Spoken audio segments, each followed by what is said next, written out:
This is your Kick-Ass Life podcast, episode number 114. All links and resources you hear on this podcast can be found by going to yourkickasslife.com/114.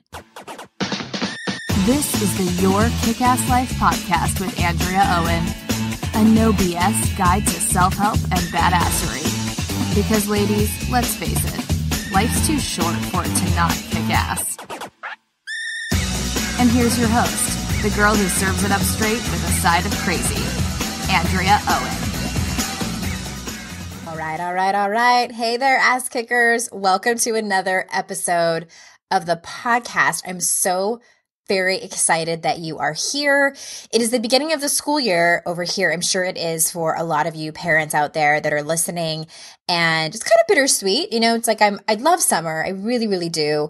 And at the same time, I am kind of excited when my kids go back to school, back to a schedule, back to having time to myself. I work from home, so it's a little tricky having kids here as I'm trying to work over this summer. Before we get started, I have something a little different for you today on the podcast. I'll get to that in a minute. I just wanted to remind y'all about some retreats that I have for the upcoming 2017 year. I'm going to run through them so you can kind of get a sense about what they look like and if you want to possibly come on one of them.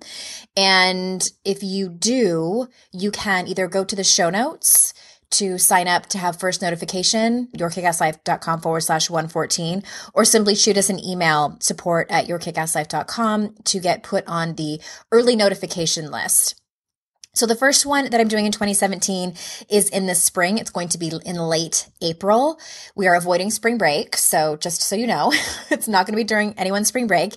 And that is with myself and my best friend and colleague, Amy Smith. We run a side project called the Self-Love Revolution. It is all about self-love. We have run this class several times online, virtually, but this is the first time we are going to run the curriculum live. We are very excited about that. It's going to be about 4 days of self-love, learning all about what that looks like, of journaling, of sharing with like-minded women. That's going to be a small, intimate-ish group of 20 women. And I say intimate-ish, meaning that it's not a tiny group. It's I don't know. I still think that's a small group. So that's happening in the spring. And then in the summer, next summer, I am going to do a solo retreat out here in North Carolina in the beautiful city of Asheville. And that one is going to be the Daring Way. So that is the program that I do, that I run and facilitate based on the research of Brene Brown. That is going to be an even smaller group of just 12.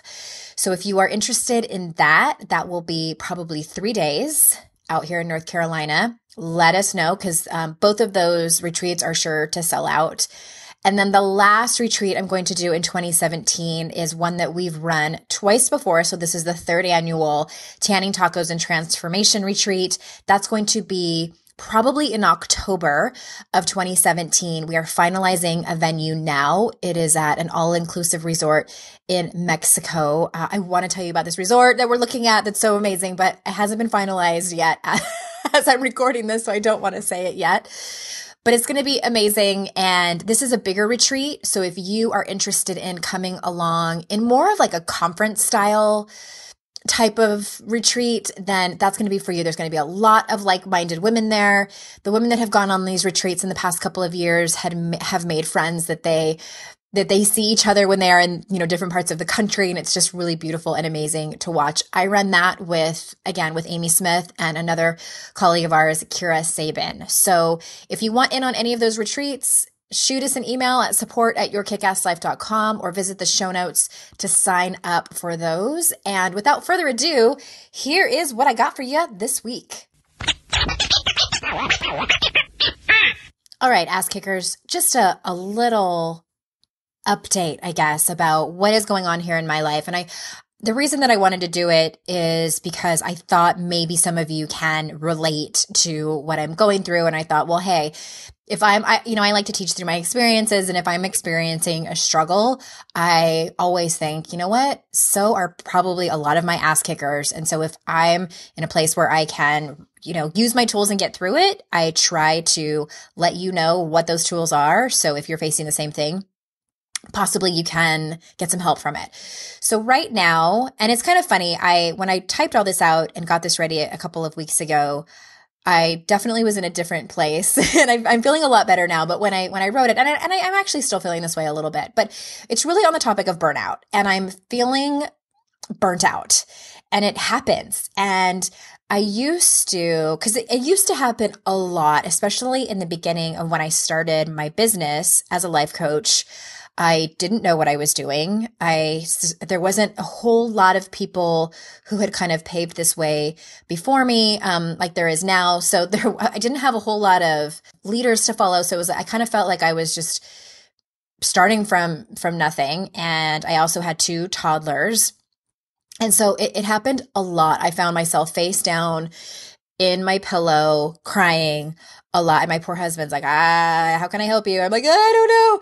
But when it used to happen more often, I would beat myself up for getting to that place and feeling like I must have done something wrong along the way, that I must not have balanced my life correctly. I must not have delegated enough. I didn't lean in at the correct angle.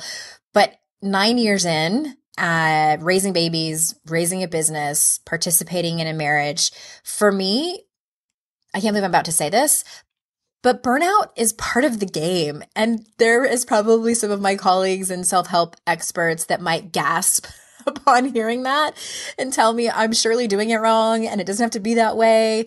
And if someone said that to me, my response would be, I'm doing the best I can. I'm totally confident of that. And this is what works for me. So here's the difference.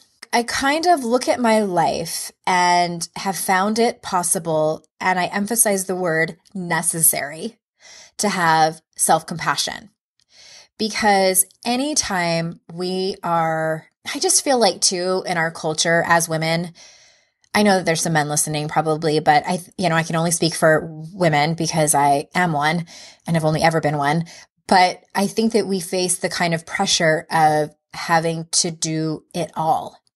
And I think while that's great that we are given such great opportunities now, more so than we were, some 50 years ago, I think that many of us fall into that trap of having to do it all. And so if that's you, if you are feeling like so overwhelmed and like you just cannot balance another spinning plate before they all fall down, the word of the day is self-compassion. So for me personally, what I do is that my days look like, I might be holding space for people emotionally. Sometimes it's a lot of people at once. And while it's thrilling and beautiful and amazing and all of those things, it can also be exhausting, coupled with having a child with special needs, coupled with big projects like writing a book. And can tend to be the perfect storm. So luckily now, whereas I didn't before, now I can see burnout coming, kind of like when train tracks vibrate before you can actually see the train, instead of how it used to be, which is I would not see anything vibrating or anything coming, and it would just hit me without any notice, and I would be down for the count, and I would have a really hard time recovering. So now when I see it coming, when I see that kind of wave of overwhelm and burnout coming, I can back out and figure out what I need to do in terms of self-care. So I invite you to ask yourself the same question. Whenever you're feeling really overwhelmed, whether you are at like stage 1 where you see it coming, or you're already like at stage 5 where it's the worst of it and you are in the shit. When you are there in any one of those realms of overwhelm and burnout, what do you need to do to take care of yourself? And I think maybe your first response is, there's nothing I can let go of. There's nothing on this plate that can fall off. I'm in charge of everything and everyone. There's really nothing that I can do. I work with women all the time, my clients, who tend to have this problem. Not every single one, but most of them, yes. So we just have to strategize on what can happen. And a lot of times that looks like having to have hard conversations, which nobody likes to do, right? It's having to set boundaries. It's having to say, if I don't make this change, I'm going to spontaneously combust. Not that I'm saying you say that in your conversation, but really kind of that's what it comes down to, whether it's really dramatic like that or it's just a small change that needs to happen. So for me, what it looks like is that and this is a big change this year, I've decided to not teach any more classes for the rest of the year. And fall tends to be, for people in online world, fall is pretty much when most everybody teaches a class. And I am not doing that this year. I'm not doing any retreats for the end of the year or anything like that. The only thing that is going to happen is that you might see some emails come through for the masterclass, which is my signature program, but it doesn't start until January. So that was a big decision. I was going to teach the masterclass in the fall, but I'm moving it out to January because there was just no way that I could both be totally present writing this book and be totally present for the 30 women that join the masterclass.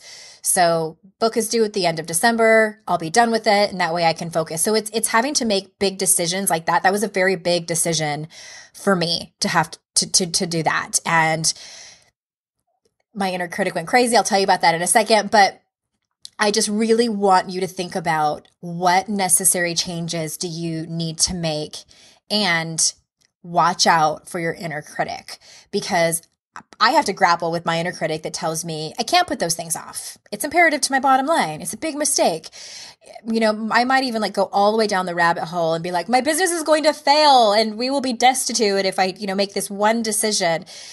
My inner critic tells me also, you can do all of those things. You should do all of those things. So my point is, watch out and try to be hyper aware. If your inner critic comes in, I can almost guarantee, girl, that your inner critic is going to have something to say about you taking care of yourself and making changes and setting boundaries and things like that, and taking care of yourself, really. So that's what I want you to look at. In other words, it's about surrendering. It's about surrendering to what is. It's about listening to your body, because our body is the wisest part of ourselves, and oftentimes we ignore it. It's about surrendering. And let me tell you something. Andrea Owen, I surrendered. The queen of, I'm not letting anything go. You'll have to pry it out of my cold, dead hands. I surrendered. So if I can do it, anyone can. It can be done. Letting stuff go can happen. Even though I'm pretty sure hell has probably frozen over and there are pigs flying down there. But yep, I surrendered. And I think I wrote about this in my first book about letting go of control, how it was the last chapter I wrote in my book because I had such a hard time writing it. It was one of those things where it's like, well, shit. Now I have to really walk my talk and look at this in my own life and look at this behavior in my own life. I didn't want to do that. So I invite you to look at it with me. Let's do it together. And I'm always telling you guys, this is a process. It's not like I just woke up this week and decided. It's been years of practicing surrendering in the shallow end of the pool with a noodle and floaties on, easing into surrender. I was not diving in the deep end. No, ma'am. Little teeny tiny turtle steps into surrender, into self-care, into self-compassion, all of these things that I used to not do. That were like foreign, weird things that I just was like, nah, I am not that person. And I'm not even friends with people that are like that. So it can be done, is my point. All right, switching gears. Part of my burnout was the beginnings of the new big project of writing my second book. And I feel like it's like having a second baby. I've had 2 children, so I know how it feels to have a second baby. So it's kind of like I've already done it, so I know what to expect, but that doesn't really make it any easier. It's a different baby, so you don't know how it's going to go until you're in it.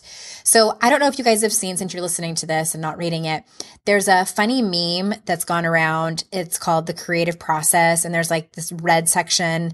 Well, at the very beginning, it says work begins, and then there's like this giant red section of this graph that says fuck off, and then it goes into panic, and then it goes doing all the work while crying, and then deadline. So I feel like I've exited the fuck off phase and have entered the panic phase. It's such an accurate description of the creative process. If you want to see it, go to the show notes, yourkickasslife.com/114. You can see it. It's pretty funny. So I have until December 31st to finish the entire manuscript. And that might seem like a long time. I've got like several months left. I'd be a little bit happier if I had about 2 extra months, but that's not possible for a fall 2017 release date. So from August 29th, which was the first week of school here, to December 31st, I will be head down, eating, sleeping, and breathing, writing this book. And I'm sort of eating my words because when I first decided to write it, I said to everyone, I declared that this time it won't be so dramatic. I'm choosing to have it not be so hard. Peace and ease, everybody. Peace and ease are over here while I write the second book. Watch me. Y'all. This is hard. Elizabeth Gilbert calls this creative martyrdom when you are just like angsty throughout your entire creative process and just, oh, it's so hard. And and let me tell you, me and creative martyrdom are doing a disco dance together. We've got it down. We are so in sync. We have matching outfits and are just legit. Creative martyrdom over here has begun. I can't help it. I just can't. Maybe it's because I'm a little bit dramatic to boot. It's just drama. So on a positive note though, because it's so hard and dramatic, this book is going to be spectacular. I am really excited for you to read it. It's some of the same topics that I wrote about before in my first book, but much more expanded. And I feel like you're going to get the best and most important of the behaviors that make you feel like shit that we all do, like perfectionism and control and self-sabotage and hiding and isolating ourselves and numbing and imposter complex and all these things that we experience and feel. And I am diving in and giving you awesome tools on how to not do them anymore. And I'm just really excited. Okay. So that's that. And switching gears one last time, I'm going to tell you a story about something that happened several weeks ago between my husband and I. And I'm telling you this story for 2 reasons. To let you know that shit still happens to me. I don't want anyone out there to believe that I am immune to hard stuff coming up and being triggered and all of those things. I am not perfect. And 2, to show you what doing the work actually looks like. All right. So several weeks ago, my husband had let me know that he was going to, my husband's a woodworker as his hobby, and he makes incredible things, and he kind of does that for a living, and he's an artist. He's amazing. And so he had let me know that, and I was only kind of half listening, to be honest. Like, he had ran into this guy. He saw this guy that had these like really beautiful wood chairs in the back of a pickup, and he had asked him about it. And the guy said, I didn't make them. He thought the guy had made them, but I know this guy who's this like elderly man who's selling a bunch of his tools if you are interested in buying some tools. So it's like my husband probably got a boner, just like all excited. Yes, he wants to buy more tools. So he had told me this on like a Thursday or Friday, that him and one of his coworkers were going to go to this guy's house on Saturday morning, early on Saturday morning. And the old man lived like 20 minutes away or something like that. And I was like, okay, that's fine. So he told me, he's like, I'm probably going to be up early. Him and his friend were going to go have breakfast and then head on out there. So I was like, okay. So Saturday morning comes around, and sure enough, me and the kids get up, and he was already gone. And I had wanted to go to the rug store, as people do who are boring and domestic. I wanted to go to the rug store because we needed a rug for our dining room. And so I texted him. It was probably about 9:30 in the morning at that point. And I said, do you have an estimated time of arrival? Because I really wanted to go to the rug store. Just because I didn't know, he didn't specify like how long he was going to be gone. So he texts me back and says, don't know, probably going to be a while. Why don't you go without me? And I was a little irritated and I was like, okay. Trust me, going to the rug store with 2 children is not fun. And it's definitely something you need to tag team and go together. And, it's like making a decision on this rug. I wanted him to be there. And I was like, okay, well, don't really want to go without you. And especially by myself with the kids. We'll just wait until you come home.